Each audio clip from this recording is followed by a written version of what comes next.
안녕하십니까. 오늘 이 자리에 모인 우리 가운데 그리스도의 은혜와 평강이 가득하기를 소망합니다.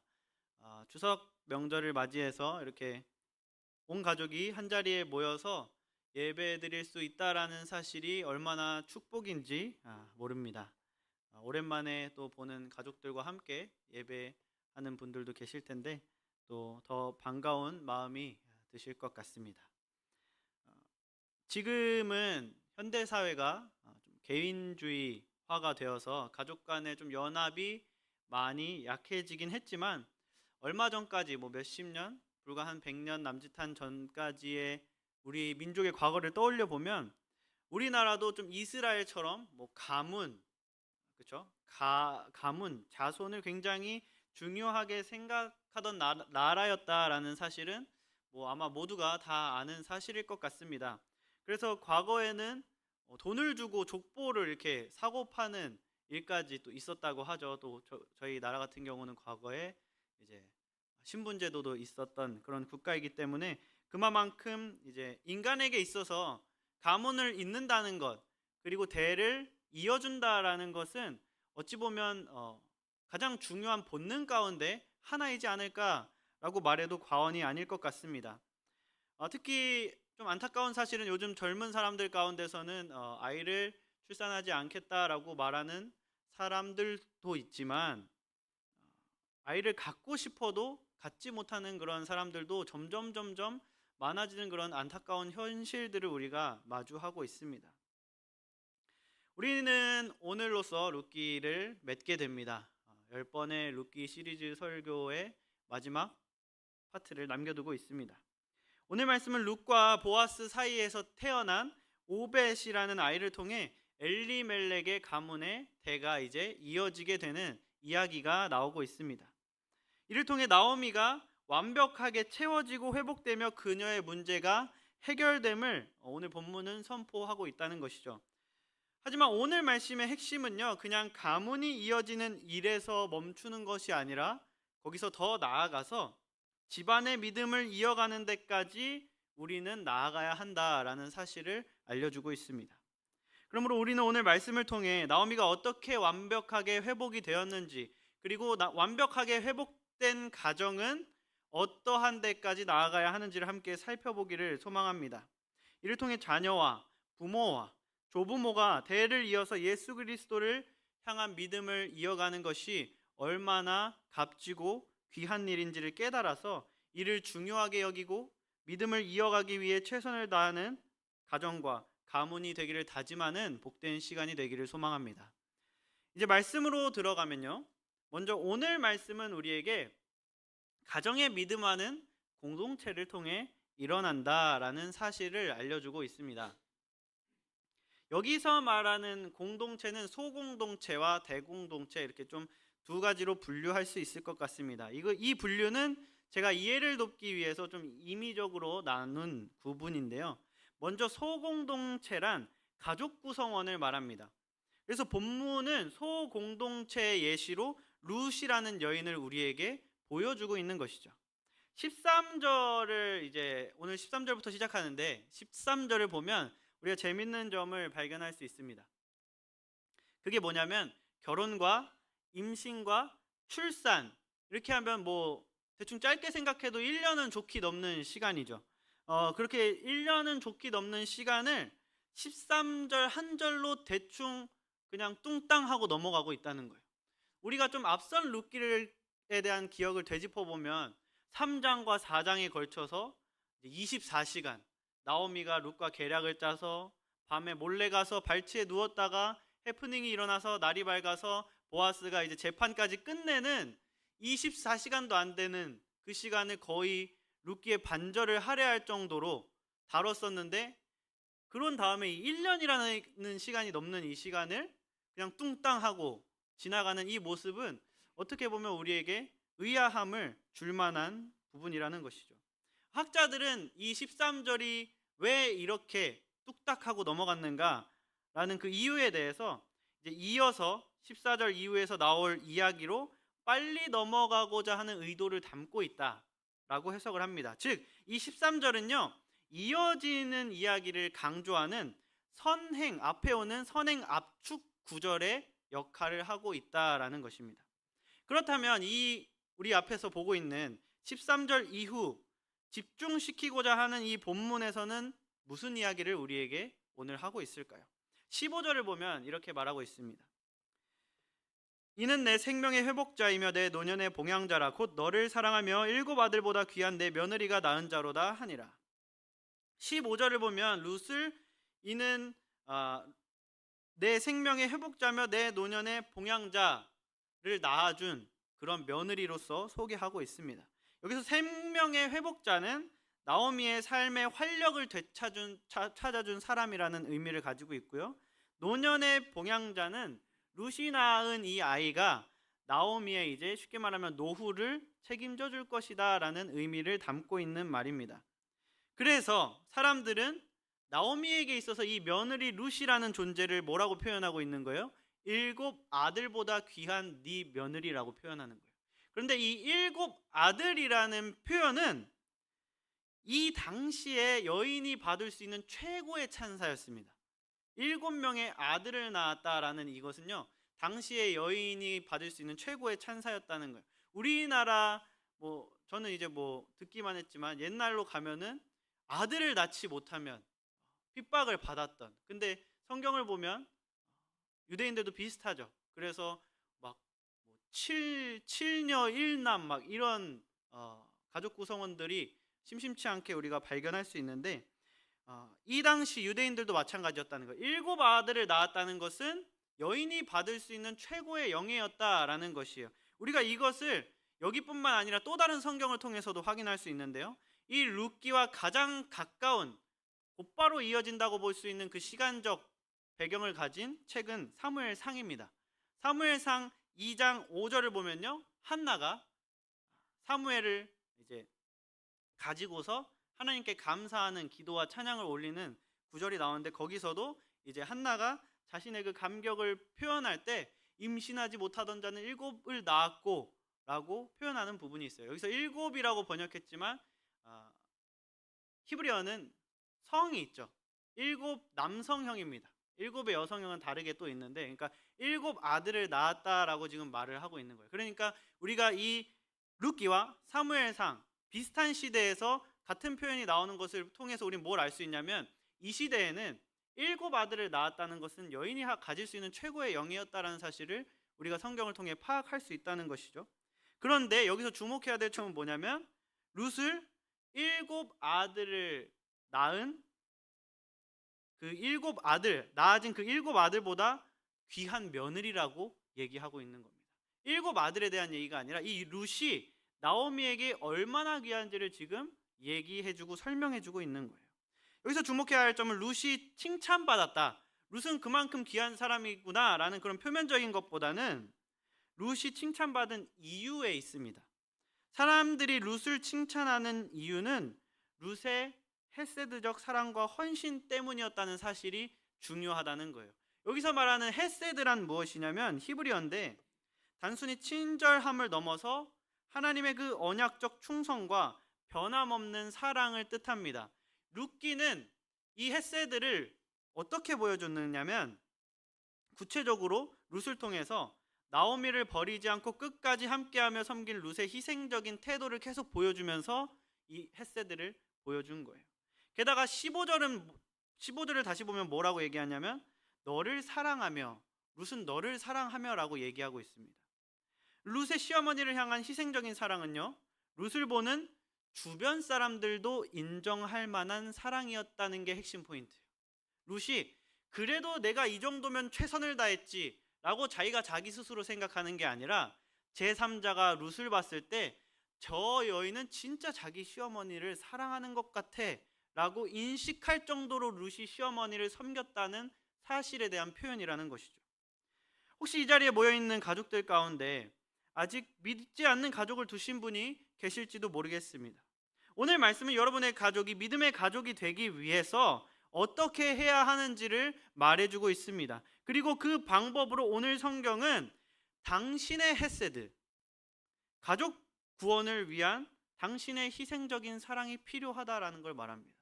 남편의 희생적인 사랑도 아니고 아내의 희생적인 사랑도 아니며 부모의 희생적인 사랑도 아니고 자녀의 희생적인 사랑도 아닙니다. 당신의 희생적인 사랑이 필요하다라고 오늘 성경은 말해주고 있는 것입니다. 그 헤세드는 내가 이 정도면 됐지, 이 정도면 나는 충분히 할 도리를 다했어라는 나의 주관이 아니라 제3자가 보았을 때도 인정할 정도의 헤세드를 너가 너의 그 가족을 위해서 희생적으로 보여줄 때 생명의 구원이 일어난다라고 오늘 본문이 우리에게 알려주고 도전해주고 있다라는 것입니다. 여러분, 이제 돌아가서 명절 때 온 가족이 함께 모여서 추석이니까 송편을 빚을 수도 있고요, 식사를 하고 전을 부칠 수도 있겠죠. 거기서 혹시나 우리 가족 가운데 믿지 않는 영혼이 있다면 이번 명절 아무것도 하지 않도록 그냥 두시기 바랍니다. 그게 며느리일 수도 있고 사위일 수도 있으며 부모님일 수 있을 텐데, 그래도 우리가 오늘 이 말씀을 받은 자로서 이번 명절 한번 내가 진짜 룻처럼 헤세드를 한번 해보자 라는 마음을 가지고 여러분들이 그렇게 이행했을 때 정말 여러분들이 구원하기 원하는 그 가족 구성원이 구원받을 수 있도록 하나님이 약속을 지키시리라 믿습니다. 그리고 이어서 오늘 말씀은요, 가정의 믿음화를 도운 대공동체로 바로 베들레헴 공동체, 즉 신앙 공동체를 말하고 있습니다. 쉽게 말하면 교회죠. 14절을 보면요, 이렇게 말하고 있습니다. 여인들이 나오미에게 이르되 찬송할지로다, 여호와께서 오늘 내게 기업 물을 자가 없게 하지 아니하셨도다. 이 아이의 이름이 이스라엘 중에 유명하게 되기를 원하노라. 룻의 출산 소식을 들은 동네 여인들이요, 하나님을 찬양하며 축복하죠. 근데 여기서 중요한 점은 이 여인들의 기쁨의 노래가 나오미에게 초점을 맞추고 있다는 겁니다. 오벳을 출산한 룻도 아니고요, 아들을 낳은 보아스도 아니고, 이것이 나오미에게 초점이 맞춰져 있다는 사실이 중요하다는 거예요.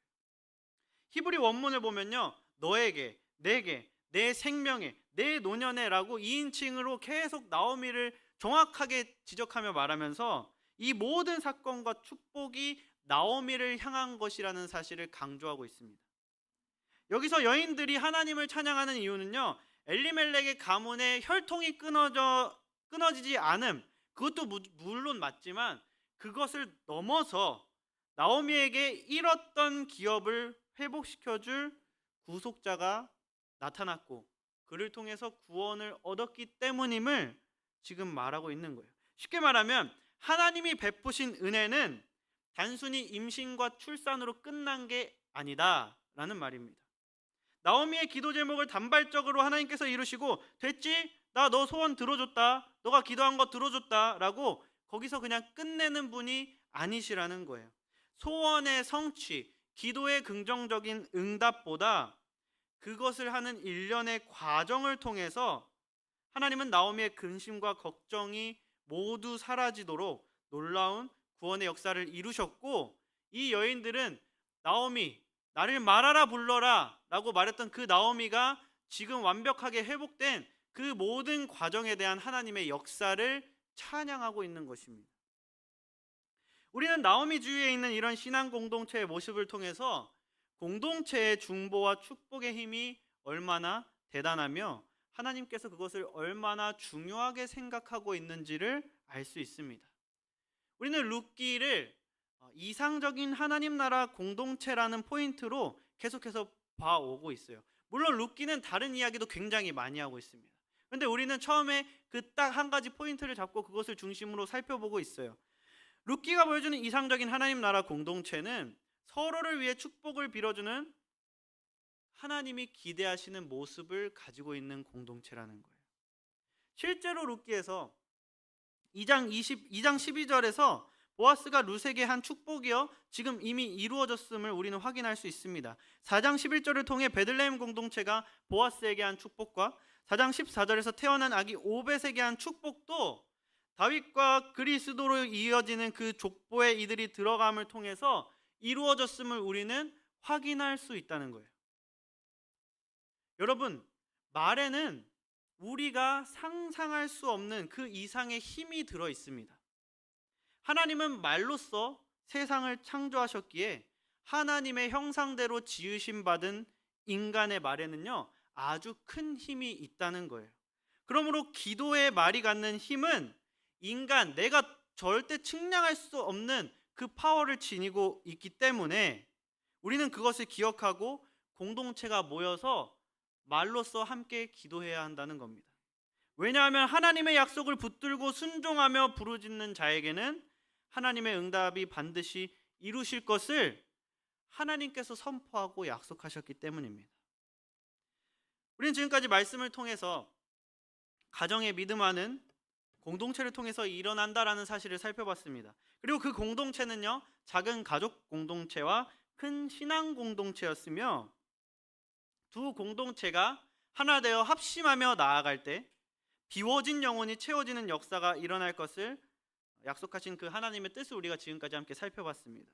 이어서 살펴볼 포인트는 뭐냐면, 그렇다면 믿음화된 가정에는 어떤 일이 일어나는가? 가정의 믿음화를 이제 공동체를 통해 이뤄야 합니다를 봤다면, 그렇다면 공동체를 통해 우리 가정이 믿음화가 되었다면 우리 가정에는 어떤 일이 일어난다고 성경이 말하고 있는가? 오늘 말씀은 믿음의 가정에는 약속된 은혜가 반드시 주어진다라고 말하고 있습니다. 여기서 말하는 약속된 은혜는 나오미에게 주어진 그 체험의 완성이라고 표현할 수 있는데요. 그 나오미가 완벽하게 채워진 그 체험은요, 두 가지로 분류할 수 있습니다. 그 중에 첫 번째 체험의 영역은 외적인 체험이에요. 외적인 체험의 영역입니다. 나오미는 우리가 전에 살펴봤다시피 자기가 손해보기 싫어서 기근이 시작하자마자 모압으로 도망갔다가 모든 걸 다 잃어버리고 돌아온 사람이었습니다. 보아스를 통해 하나님은 나오미에게 필요한 삶의 외적인 영역을 채워가시면서 나오미를 회복하셨습니다. 우린 그걸 쭉 살펴보았죠. 간단하게 빠르게 정리하면 어떻게 외적인 영역들이 채워졌는가? 보아스는 룻이 자신의 밭에서 이삭 죽기를 허락했죠. 뿐만 아니라 종들에게는 몰래 이삭을 좀 더 많이 주울 수 있도록 좀 이렇게 잘 해봐라 라고 배려하고 지시하기까지 했습니다. 또한 나오미에게 곡식이 잘 가게끔 하기 위해 곡물을 보장해 주었고 많은 양의 곡물을 제공하기도 했습니다. 그리고 그 과부가 편하고 안전하게 일할 수 있도록 환경을 조성해 주었죠. 게다가 보아스가 나오미의 기업을 물어주기까지 하였고 자신의 손해를 감수하면서까지, 그래서 나오미의 땅과 기업을 회복시켰으며 동시에 사회적 명예와 공동체에서 자리까지 회복시켜 주었습니다. 하나님은요, 인간의 이 세상에서의 삶을 방치하시는 분이 아니라는 것입니다. 한국교회는 지난날 기복신앙에 치중하여서 안 좋은 문화와 편견을 스스로 만드는 안타까운 날들이 있었습니다. 그래서 기복신앙에서 벗어나자는 건강한 운동이 기독교 내에서 생겼습니다. 그런데 그것도 너무 극단으로 나아가 버려서 한쪽에서는 복을 추구하는 것을 안 좋게 여기는 무리가 생기기 시작한 거예요. 금욕주의적이어야 하고 복을 추구하는 것은 순수하지 않고 변질되었다고 말하는 무리가 생기기 시작했다는 겁니다. 중요한 것은 우리는 어느 쪽이든 치우치는 함정에 빠지면 안 된다는 거예요. 복을 위해서 교회에 나오는 것은 신앙생활이 아니라 종교생활입니다. 우리는 복과 관계없이 그리스도를 주인으로 인정한 하나님의 자녀이기 때문에 복의 유무가 우리의 신앙을 흔들게 하면 안 되는 존재들이에요. 동시에 하나님은 성경에서 주를 따르는 자에게 수없이 많이 축복을 약속해 주고 계심도 우리는 발견할 수 있다는 것입니다. 즉 하나님의 축복을 사모하고 기대하는 것이 잘못된 게 아니라는 거예요. 잠언 10장 22절을 보면요, 여호와께서 주시는 복은 사람을 부하게 하고 근심을 그에게 더하지 아니하시느니라 라고 말합니다. 그러므로 다윗이 시편 128편 1절에서 고백했듯이 여호와를 경외하며 그의 길을 걷는 자마다 복이 있음을 믿고 오늘 우리에게 주신 믿음의 가정의 길을 걸어가야 한다는 것입니다. 그러면 우리에게는 땅의 것도 충만히 채워지고 이를 통해 이 땅에서 하나님의 일을 이루는데 더 보탬이 되고 쓰임받는 가족이 될 수 있다라는 것입니다. 이렇게 첫 번째 체험의 영역이 하나님이 채우신 영역이 외적인 영역이었다면 두 번째 체험의 영역이 무엇인가? 그것은 바로 본질적인 영역, 본질적인 체험입니다. 본질적인 영역은요, 삶의 의미를 회복하는 것을 말합니다. 앞에서 말한 것은요, 나오미가 이제 먹을 것도 없고 뭐 집도 없고 그랬을 때 그런 것을 채워서 이 세상에서 살 수 있게끔 만들어주는 체험이었다면, 두 번째 체험은 그에게 삶의 의미를 회복시켜주는 것을 말한다는 거예요. 15절을 다시 보면 앞서 말했듯이 나오미는 오벳이라는 아이를 통해 세상을 살아갈 현실의 기쁨과 희망을 회복하였습니다. 하지만 이 말씀의 본질은 뭐냐면 나오미의 빈 삶을 가득 채우시는 하나님의 은혜에 대한 증언이라는 거예요. 생명의 회복자와 노년의 봉양자라는 표현 속에서 보통 우린 사람들 쑥 보고 지나갈 때 그냥 족보가 끊어지지 않는 것과 혈족이 계승되는 것과 그냥 이 땅에서 노후가 보장되는 것, 이런 부분만 보이고 거기에 초점이 맞춰지는 사람들이 많지만, 하나님은 이 말씀을 통해서 한 가정의 끊어진 생명을 이어주고 그들의 미래를 책임지시는 구원자라는 사실을 우리에게 보여주고 있다는 겁니다. 사실 이것은 13절에서 이미 언급하고 시작했었습니다. 13절을 보면요, 여호와께서 그에게 임신하게 하심으로 라는 구절이 나옵니다. 이 구절은요, 이 모든 일에 하나님이 직접 개입하고 계심을 지금 말하고 있는 거예요. 룻기 전체에서 1장부터 4장까지 해서 하나님이 직접 무언가를 하셨다라고 표현된 것은요, 밑에 있는 1장 6절 기근을 해결한 것에 이어서 여기가 두 번째라는 것입니다. 이는 룻이 과거 모압 땅에서 약 10년간, 물론 남편을 잃긴 했지만 어쨌든 그 10년간 생활 동안 아이를 갖지 못했던 것을 상기시키면서 이제 하나님이 개입해서 그녀의 불임을 끝내시고 생명을 이어주셨다라는 사실을 강조하고 있는 거예요. 자신을 위한 자기 힘으로 자기가 하려고 하는 그런 계산적인 행동이 아니라 남을 위한 헤세드의 실천을 통한 믿음을 내가 증명한다면 하나님께서 결정적인 하나님의 때에 나오미의 모든 문제를 완벽하게 해결하시고 그에게 새 생명을 허락하실 것이라는 거예요. 생명의 주관자는 하나님이시기 때문입니다. 모든 생명의 탄생과 존속과 쓰러짐에는 우연이 없습니다. 생명의 주관자이신 하나님께 달려있으며 결국 하나님의 손이 완성한다는 사실을 룻기는 오늘 결론 부분에서 강력하게 선포하고 있다는 거예요. 그러므로 우리 가정이 외적인 영역과 본질적인 영역의 축복, 그 모든 축복을 사모하는 마음으로 하나님을 바라보며 그 예수 그리스도를 따라서 헤세드를 실천할 때 우리의 증명된 믿음을 통해서 약속된 은혜를 반드시 얻게 될 줄 믿습니다. 그렇다면 우리의 가정이 이제 복음화가 되었고, 그리고 우리 가정이 믿음의 가정이 되어서 하늘과 땅의 모든 은혜를 누리고 지금 이미 살아가고 있다면 끝일까요? 성경은 그렇다면 그 다음엔 어떻게 살아가야 한다라고 우리에게 말하고 있을까요? 오늘 말씀은 그 이후의 스텝에 대해서 생명의 가정은 믿음을 이어가야 한다라고 선포하고 있습니다. 생명의 가정은 믿음을 이어가야 한다. 16절을 보면 나오미가 아기를 받아 품에 품고 그의 양육자가 되니 라고 말하고 있습니다. 이는 앞에 1장 20절에서 나를 말하라 부르라 하며 절망하던 나오미의 모습과는 극적인 대조를 이루고 있죠. 이제 나오미의 품이 다시 따뜻한 생명으로 채워졌습니다. 나오미는 한때 남편과 두 아들을 잃어서 생명이 없이 공허만 가득했던 품을 지닌 존재였습니다.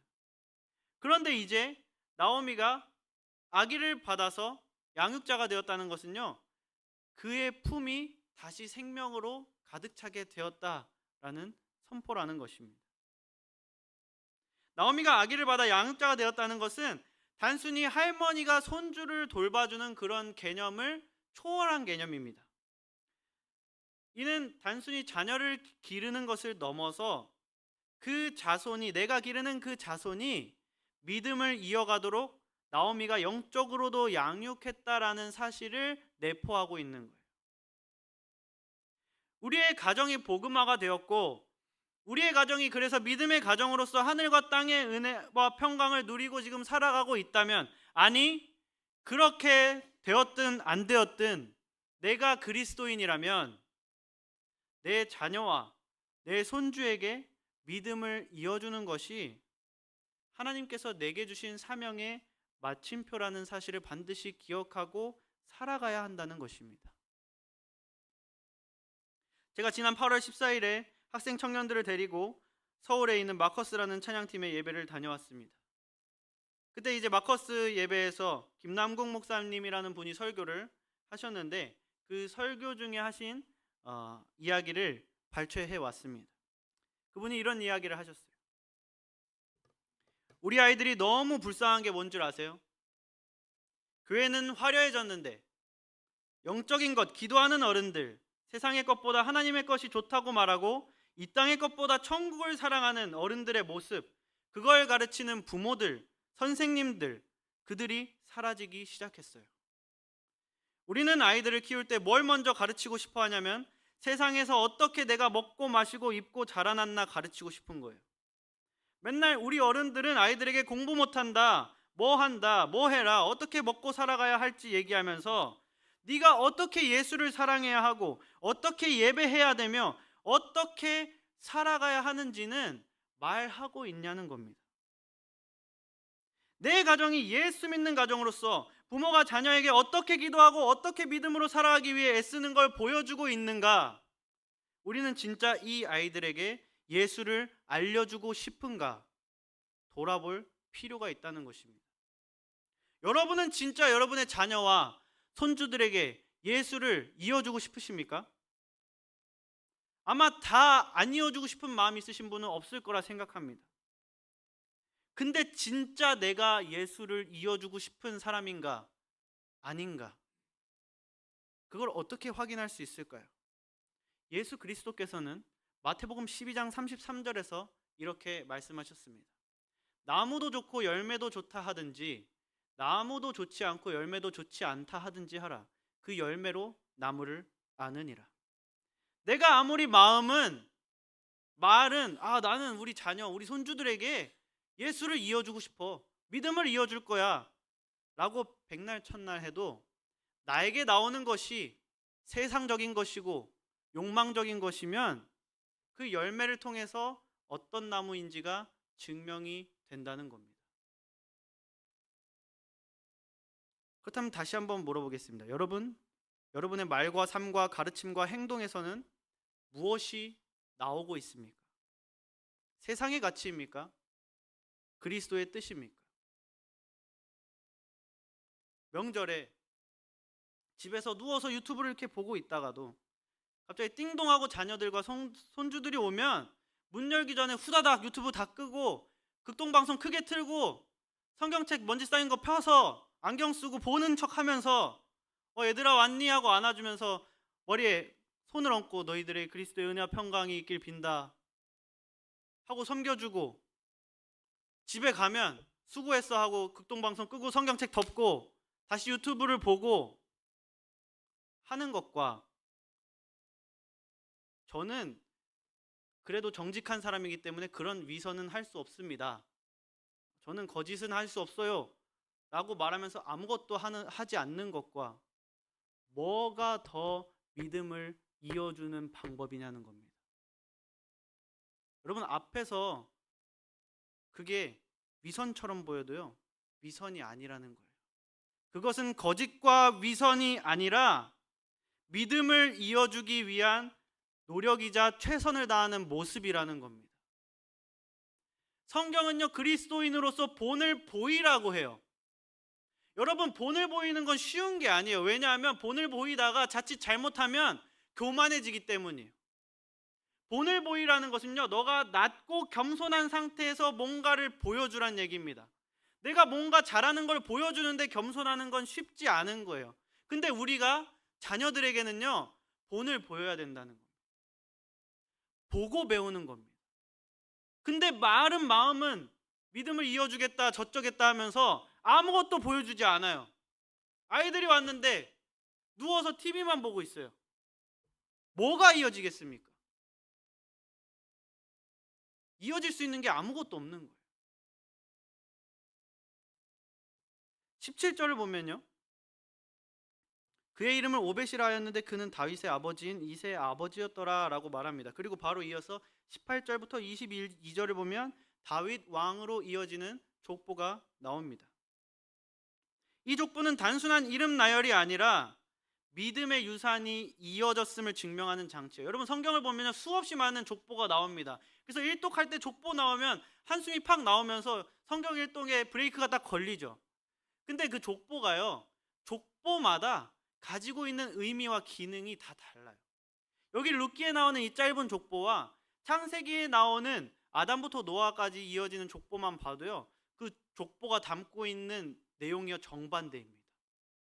그냥 이름만 나오잖아요. 근데요, 담고 있는 신학적인 내용이 있다는 거예요. 근데 그걸 다 말할 수는 없지만 오늘 본문이 말하고 있는 이 족보는요, 단순한 이름의 나열이 아니라 믿음의 유산이 정확히 이어져서 다윗까지 갔다라는 것을 증명하는 족보라는 거예요. 그런 기능을 지닌 족보라는 겁니다. 각 이름들은요, 앞선 세대가 다음 세대에 계승한 신앙과 약속을 내포하고 있다는 거예요. 유다부터 베레스에게까지 그 이어진 약속의 계보가 이제 베레스로부터 보아스와 오벳을 거쳐 다윗에게까지 이어지게 되었다라는 것을 선포하는 기능을 가지고 있다는 겁니다. 즉 다윗이라는 사람은요, 그냥 운 좋게 자기 믿음만 좋아서 생뚱맞게 땅 하고 그때 태어난 만들어진 존재가 아니라는 거예요.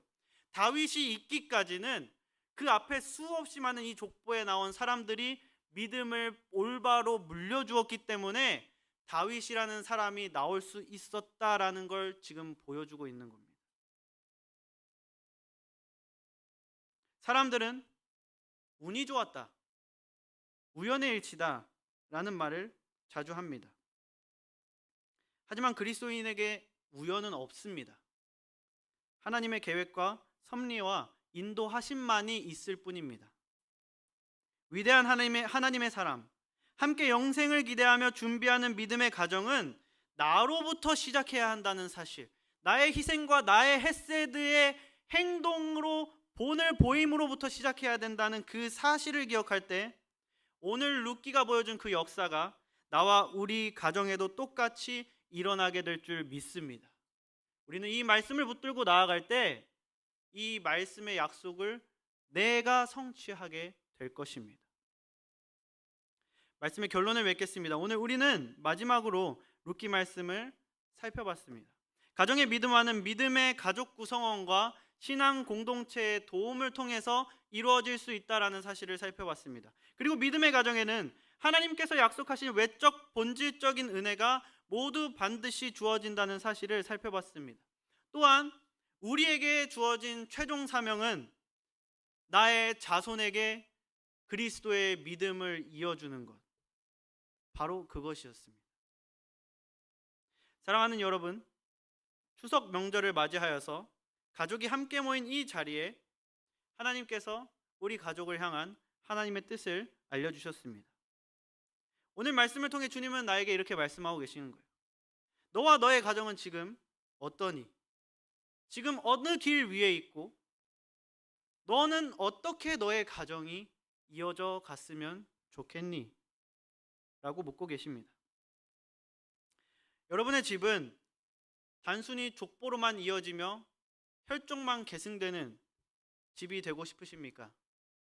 아니면 믿음이 이어지는 영원 복락 영생을 누리는 그런 가정이 되고 싶으십니까? 여러분은 영원한 하나님의 나라에서 모두가 함께 다시 만나는 가정으로 이어가고 싶지는 않으십니까? 그렇다면 우리가 기억해야 할 것은 세상에 거저되는 일은 없습니다. 믿음은 거저 이어지지 않습니다. 믿음이 이어지는 가정과 가문이 되기를 원하신다면 오늘 말씀을 듣고 내린 우리의 결단이 실천으로 이어져서 자녀와 손주들에게 신앙의 길을 열어주는 첫걸음이 될 수 있기를 소망합니다. 또한 이 자리 가운데 이어질 사람이 없어서 또는 이어질 희망이 보이지 않아서 슬픔 가운데 있는 분이 계실 수도 있습니다. 그렇다면 그런 분들은 이 룻기를 통해서 나오미를 기억하시기 바랍니다. 하나님은 룻기 전체를 통해서 그런 여러분과 같은 나오미에게 어떻게 믿음을 허락하시고 이어지게 하셨는지를 보여주고 증명하셨습니다. 우리 모두가 그 약속을 붙들고 나아갈 때 우리 안에 소망 없고 믿음을 이어주지 못할 자는 없을 줄 믿습니다. 그래서 이제 우리는 룻과 같은 헷새들을 가정과 교회에서 실천하고 믿음을 증명하는 자에게 하나님의 약속이 반드시 완벽히 이루어짐을 보여주므로 믿음을 계승하는 자다운 삶을 살아서 너와 네 집이 구원을 얻을 것이다 라는 선포가 우리 가정과 우리의 후손을 향한 하늘의 선포가 되어서 이어져 갈 수 있기를 주님의 이름으로 축원합니다.